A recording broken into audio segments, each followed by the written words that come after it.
Hey everybody, it's Jason Moore from the Fantasy Footballers Podcast coming in with some listener questions on YouTube today.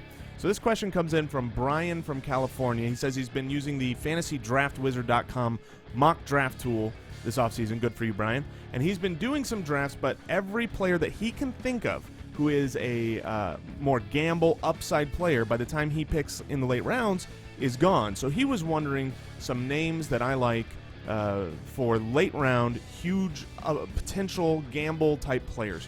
So, Brian, I will give you 4 names that are all being drafted after the 8th round so that you can kind of target some of those later guys. 2 running backs and 2 wide receivers. In each one, we've got a new blood, a rookie that I think has good potential, and some older guys that are getting disrespected. So for running backs, I think that one of the best targets this year is Danny Woodhead.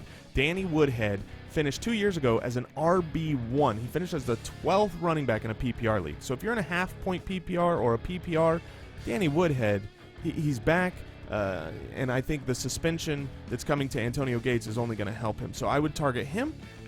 David Johnson in Arizona.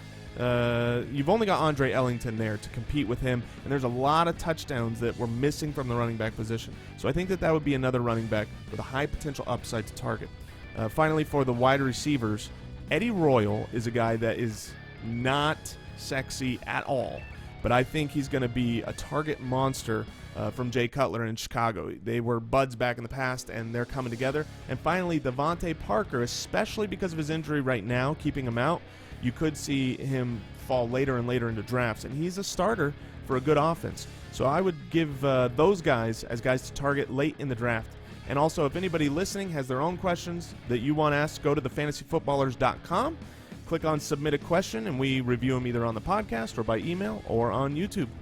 Check out more videos coming up.